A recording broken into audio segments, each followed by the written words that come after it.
Безне иманга һәм исламга hidaят кылган. Безнең калепләребезне иман нуры белән нурландырган һәм безне ислам ниъмәте белән ниъмәтләндергән һәм хак хабибе илчесе, сөйүклеләрнең сөйүклесе, хөрмәтлеләрнең хөрмәтлесе, Расул Акрам Мухаммад Мустафа саллаллаху алейхи ва салламның өммәтеннән кылган һәм җум'a көнен башка көннәргә карата фазилатлы өстен иткән Раббыбыз Аллаһка хәмд ва саналарыбыз һәр күркә мактау улуглауларыбыз булсын. Аллаһы Тәала каршында нубуат, рисалат, пейгамбарлык, илчилек вазифаларын, хезмәтләрен үтәгән, олы дин аманәтләрен тапшырган, өммәтенең дөньяда ахиратта бәхетле, сәгадәтле булуларына насихатта, үгеттә булган һәм аңа үлем ирешкәнгә кадәр Аллаһ юлында чын көрәшүләр белән көрәшкән Аллаһ Раббыбызның сүзе өстен булсын өчен литакуну калиматуллахи улия. Калепләребезнең табибы, җаннарыбызның шатлыгы, күзләребезнең нуры, башларыбызның таҗы кыямәт көнендә улы шафаатчыбыз Расул Акрам Мухаммад Мустафа саллаллаху алейхи ва саллям хәзрәтләренә хайыр дуа сәламләребез, өммәтин дигән күңелләребездән туктаусыз салават-и шәрифәләребез ирешсен. Шулай ук аңа иман китергән, ышанган, аны куәтләндергән, аңа ярдәм иткән һәм җиңел, авыр сәгатьләрдә белән бергә булган һәм аңа Раббысы тарафыннан якты нур итеп иңдерелгән Коръәнгә ияргән, Аллаһ Раббыбызның кушканын үтәп, тыйганыннан тыйылган, Раббыларына тәкъвалык кылган, Аллаһның дусты булып яшәгән һәм дөнья ахиратның бәхет саадатына ирешкән сөйүкле пәйгамбәребез Мухаммад Мустафа саллаллаху алейхи ва саллям хәзрәтләренең әһл бейтларына, өй әһелләренә, асхабул кирам хәзрәтләренә, барча хөрмәтле сахабаларына һәм ихсан белән һәр төрле изгелектә шушы мубарак затларга ияргән бәндәләргә дә хайыр дуаларыбыз, иң изге теләкләребез ирешсен. Шahadət, guahlıq, tanıqlıq qılam, Allah'dan başqa ilah yox, mə'bud bil haq yox, ibadətkə haqlı, tiyişli, dürüst ilah yox. Rabbimiz var, Rabbimiz bir, anın şəriki, oxşaşı, misalı, tengdaşı yox. Həm şahadət, guahlıq, tanıqlıq qılam, təhqiq, çınlıqda, dürüstlükdə Muhammed sallallahu aleyhi və səlləm ul Allah Rabbimizin kolu, bəndəsi, Rasulü, ilçisi ikənligini. Аңа янәдән дә Раббыбыз Аллаһның хайыр дуасы һәм сәламы булсын. И Аллаһның коллары, и Аллаһның бәндәләре, әввәлән үземне һәм сезне тәкъвалык белән васият кылам. Аллаһның кушканын үтәп, тыйганыннан тыйлырга өндимен. Аллаһ Тәаләгә тәкъвалык кылыгыз, итаат кылыгыз, буйсыныгыз. Дөрестлектә Аллаһ Тәалә үзенә тәкъвалык кылучылар һәм ихсан изгелек итүчеләр белән бергәдер. Һәм Мубарак китабында әйтә: "Я айюхаллазина аману тақуллаха хаққа туқатих ва ла тамутунна илля ва антум муслимун." Иман китергән бәндәләр, Аллаһ Раббыгызга чын тәкъвалык кылу белән тәкъвалык кылыгыз һәм үлә күрмәгез, җан тәслим кылмагыз, бу дөньядан аерылмагыз мусульман булмыйча. Аллаһ Раббыбызның бу нидасы безнең иманлы булуыбызны шahadət, guahlıq, tanıqlıq кыла. Һәм бу аяти кәримәдә Аллаһның хитабыннан, мураҗиатыннан, нидасыннан соң, өндәвеннән соң Аллаһның бер фәрманы, әмере, буйругы ятыйыбы бар. Аллаһ Раббыбыз тәкъвалык белән безне буйыра. Әнә стул була тәкъвалык. Менә күп мәгъналар бар. Бер мәгънаны, бер бәянны, бер аңлатманы бу мубарак җум'a көнне сезнең игътибарыгызга тәкъдим итмәкче булабыз. Allah Rabbul İzzənin ilçisi Muhammed Aleyhisselam'ın tuğanı, kiyevi, Hulefâ Raşidin Mehdiyinlərinin Allah'ın hidayətində tuğrılıqlı bulgan halifelərinin dürtünçisi tərtib boyunca sanasak Ali Kerramallahu vecehuhu aytə Ət-taqva hiyəl xavfu minəl cəlil Taqvalıq, oluq, böyük bulgan Allah'dan korku Vəl-amelu bin tenzil Allah Rabbul İzzə indirgən nərsə bilən amel kulu Allah Teala nerse bizge indirdi? Kitabı Kur'an-ı Kerim. Şehru Ramazan ellezî unzile fîhil Kur'an huden linnâsi ve beyinâti minel huda vel furqan. Ul Ramazan ayı şundu mübarek ay, ul ayda Allah'ın kitabı Kur'an-ı Kerim indirildi. Kişilerini hidayet kıla, tuğrı yolga kündere sala. Hem şuşu hidayet yolun, tuğrı yolunu, dürüst yolunu anlatıcı hem hak bilen batılını, dürüstlük bilen yalganını, halal bilen haramını ayırıcı fırkandır. Şunun bilen amel kulu. Var rida bil qalil, azga riza bulu. Elbette dünya nimetlerine karata. Az cidmi, ınranıp sınranıp yürü imanlı kişinin sıfatı tügül. Sevgili Peygamberimiz Aleyhisselam İmam Tirmizi'nin Sünen kitabında bu hadis-i şerifinin bir özügü ayta varda bima qasamallahu leke tekun agnan nas. Allah Teala sana kısmet etken, ölüş etip çıkargan birgen nersege razı bol, en bay adamlardan hesaplanırsın. Hem songu sözü Hazreti Ali radıyallahu anhu ayta ve isti'dadu li yevmir rahil rihlat gününe, küçünü gününe hazırlanı ol, mevut ölüm bula. Kişi hazır bulur gatiyişi. Çünkü bu dünya imtihan dershanesi. Dünya mezratul ahiret, dünya ul ahiretinin igenligi. Hem sürekli Peygamberimiz Aleyhisselam ayta aksiru zikra hazimil lezzet. Dünya lezzetlerin cimirat organ, vatkalı organ, harap kılat organ nerseni, ölümünü yeşkına isigizge düşürügüz. Eğer de tefekkurul mevt, tezkiratul mevt, ölüm hakkında uylav, fikirlav, iske düşürü, hatırlav bulmasa, insanın kalbi kişinin küngülü karalıp gider. Şunun için, yüreklerimizni paklar için, kişi ahiretini tiyiş iske düşürügü. Sürekli Peygamberimiz Aleyhisselam Handak suguşunda ağır haldeydi ashab-ül kiramlar. Peygamberimiz de ağır haldeydi, açlık idi. Sahabalar bir taşını beyleseler sürekli Peygamberimiz mübarek karnına 2 taşını beyliydi. Açlık hislerin tuktatır için, kimitir için, azaytır için. Sürekli Peygamberimizni çakırdılar Handak'ını kazıgan vakitte. Selmanul Farisi'nin bu bir harbi takdimi fikri buldu. Çünkü bu yaktan tecrübeli insan idi. Farisilerinin bu adetleri. Peygamberimizni çakırdılar, bir kaya bir taş idi. Sürekli Peygamberimiz düştü, koluna aldı, aletini, koralını, Allah ismi bilen soktu, tuzanga eğlendirdi. Hem etti, açlık idi. Düşmanlar niçin toplandılar? Yani Medine'de yaşayan ehl iman, ehl İslam'ını Muhammed Aleyhisselam'ın yerçinlerin halak iter için. Korkunç ayıydı. Karanlık bulutlar yürüydü. Sürekli Peygamberimizin tarafdarları üstünde. Hem sürekli Peygamberimiz nerede? Şunda ağır mizgillerde. İnnel ayşe ayşul ahireti ya muhacirin vel ansar. İ muhacirlar bilen ansarlar. Çen hayat, çen teriklik ul ahiret. Ahiret hayatı, hayat teriklik ahiret durmuşudur. Mekke'de kirgen vakitte de Peygamberimiz galip cingüçü bularıp, fatih bularıp kirdi. Lakin tübençilik derecesinde idi sürekli Peygamberimiz. Tübençilik kılaydı, tekebirlenmeydi, başın düşürgen idi. Hatta secde halinde etsek de yarı düyesinde. Şunda cingdiler bir Peygamberimiz şehrini kulga aldı. Bu şehir Müslümanlarının kuluna küçtü. Lakin Peygamberimiz şu şatlık vaktinde de etti.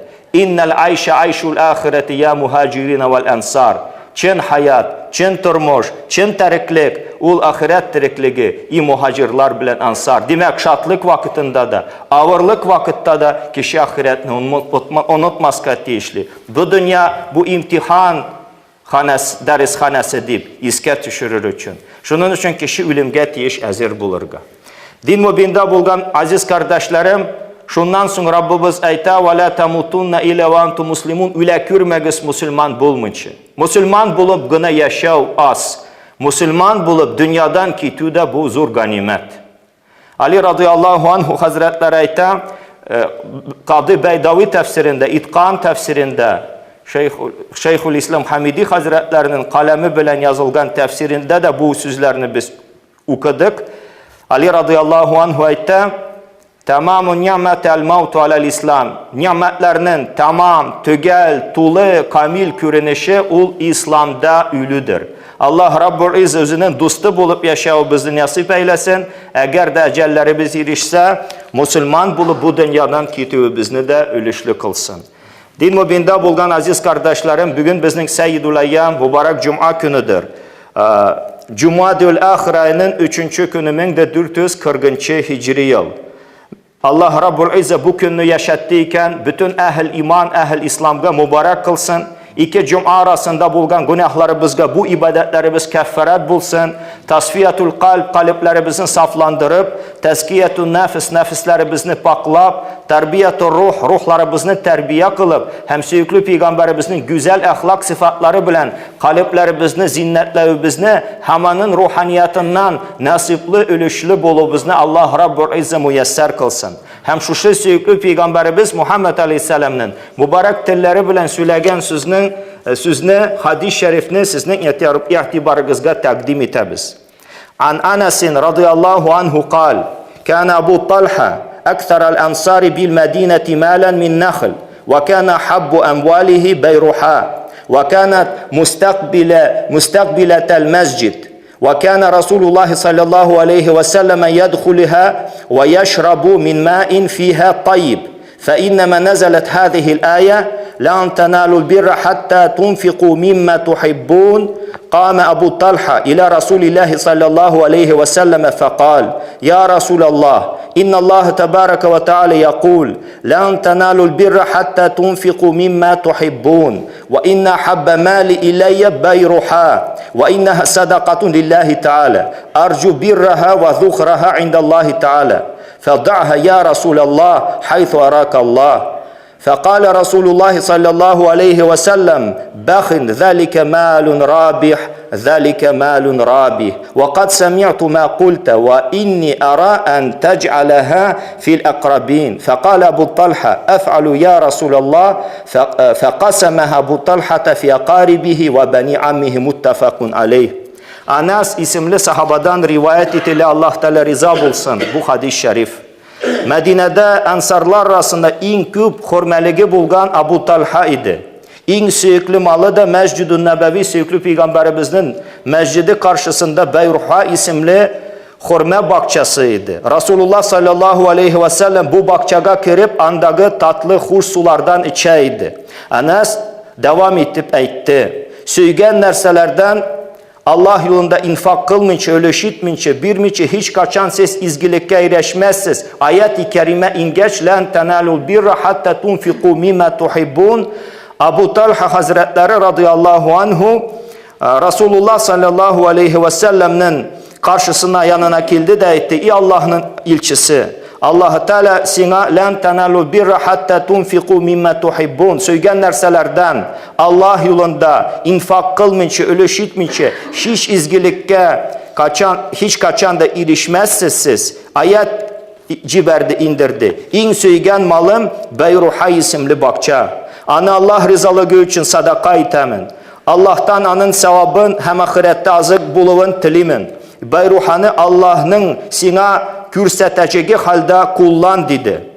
Bunun üstüne Resulullah sallallahu aleyhi ve sellem aytdı. Baxın, yani əfərin sana güzel, nihuş, fayda getirücü mal meneşuşu, fayda getirücü mal meneşuşu. Min seni işittim ey Abu Talha. Mina kalsa anı kardeşlerine, tuganlarına sadaka etip bir. Abu Talha aytdı. Şılay işlermin ey Allah'ın Resulü. Aytdı hem bakçanı, kardeşleri, tuganları hem atasının ir tuganlarının ulları arasında taksim etti, büldü, ölüşledi. Bu hadis-i şerifini İmam Bukhari Hazretleri hem İmam Müslim Hazretleri rivayet ederler. Men Abu Talha Hazretleri yigitligi, katı köçlü tavışı bilen meşhur bir sahabaydı. Uhud suguşunda kükregen Resulullah sallallahu aleyhi ve sellem'e kalkan itivi unutulmayacak, unutulgusuz kahramanlıklarından birisiydi. Yani süyüklü peygamberimizni ütürgetlediler, üst teni bilen, üst kükregi bilen süyüklü peygamberimizni yakladı. Bu hadisinin rivayet etücüsü, ravisi Anas ibn Malik'nin ügi atasıydı. Abu Talha'nın anası Anas ibn Malik'nin, Abu Talha'nın hatını Anas ibn Malik'nin anisi bulgan Ummu Süleym, iman hem Resulullah sallallahu aleyhi ve sellem'e bulgan işk, mehabbeti anlatılmayacak derecede idi. Yani üstün idi. Artıklığı, fazileti kişilerini aceplendirirdi, hayran kaldırırdı, şakkattırırdı, kamil derecede bir hatın idi.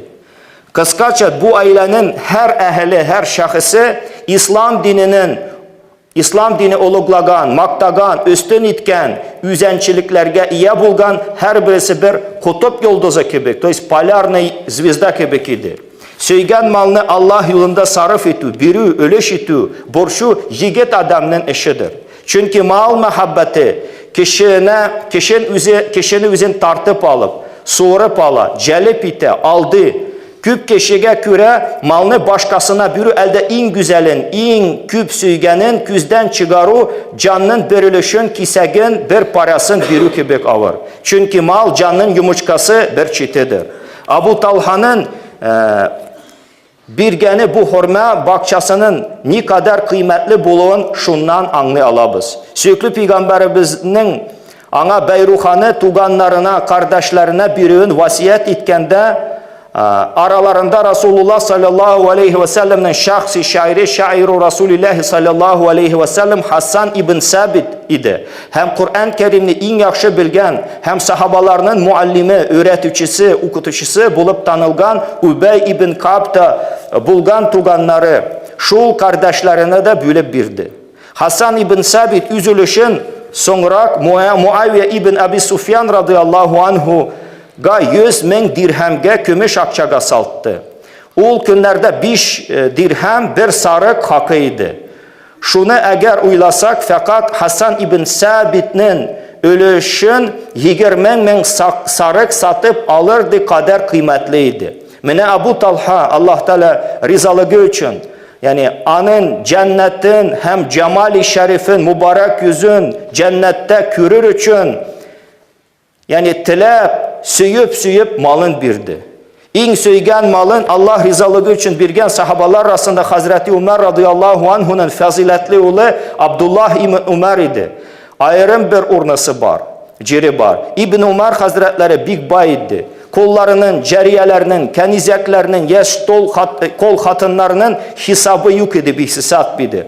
Bu cariyelerden, bu kenizeklerden, yaş kol hatınlardan Dumayn isimli bir matur çiber kız idi. Küngülük itken idi, söygen idi. Malum bulgança cariye ol kenizek satıp alıngan bir türlü mal halinde idi. Abdullah ibn Ömer söygen nerselerden Allah yolunda infak kılmınca siz izgilikke hiç kaçan erişmezsiz. Ayet-i kerimeni hatırlageç Dumayna'nı derhal şunduk yani azat etti. Üz malından, mülketinden, servetinden çıkardı. Ondan sonra anı azatlı kulu, azat etilgen kulu büyük alim Nafi bile nikahlandırdı. Hulefâ Raşidinlerinin 5. deyip meşhur bulgan Ömer ibn Abdülaziz Hazretleri yani kapçıklap şeker alıp fakirlerge tarata turgan idi. Ana şulay işlegenge göre akça taratırga bulmayımı deyip soradılar. Ol da min şekerini bik süyemin. Anın için yaratkan nerseni infak iterge telim dedi. Demek Allah rizalığın kazanmak için malının hayırlısından, en yakşısından, kıymetlisinden, kadirlisinden, asılından yani Allah rizalığı için biri gına Allah'ın nişiketirge izgiliğine, rizalığına erişirge mümkün. Dinimiz zekat hem sadaka birüçilerini mutlak bu sıfatta bulgan malını birirsin deyip mecbur etmince fakat alardan yani birüçilerden fidakarlık kötedir. Hürmetli Peygamberimiz Aleyhisselam zekat amillerine yani zekat memurlarına, zekat cihluçılarga halkının en kıymetli malın almagız deyip buyurgan. Lakin birüçilerge sürekli Peygamberimiz ihlas kürsetirge kızıktıra. Bu hadisten aziz kardeşlerim biz nerse öğrendik? Nindi hikmetler var? Allah rizalığı için malın birçi kişi malın en hayırlısın hem en güzelin birige tiyişli. Yani baştan iyilik, kan kardeşlerin, tuganların düşünürge uylarga, alarını kaygırtırga hem alarga yardım iterge tiyişli. Malının kaysı hayırlı işlerge kullanı muvafik, münasip buluvun ilim hem fazilet ehillerinden sorarga. Yani Peygamberimiz huzuruna kildi soradı. Mene şunun için alimlarımız var, müfti var, hem başka alimler alar huzuruna kişi tiyişkilirge. Mene şeyh bu malını kay infak eteyim. Çünkü senin tecrüben var, senin din yolunda hizmet etesin. Bizim ümmetimizin Qaysı urununa faydalara, kireklere bu malını kay infak kılayım. Nadan kişinin huzuruna tügül. Fes'alu ehle zikri in kuntum la ta'lemun. Alimlardan sorarga gerek. Hem bu işinin hoş kürevin bilgen Allah malının yani Allah rizalığı için vakıf malının vakıf etüünün ibadet ikenligini anlayırız. Hem büyük izgilikte bulgan kişilerinin yaxşılıkların tanırga hem takdir iterge. Niçik söykülü Peygamberimiz dedi, bakın ne güzel, ne hoş. Abu Talha. Şunun için Allah yolunda malların infak iterler bizim Müslüman kardeşlerimiz. Biz de mallarını bu amelleri için takdir iterge etişli.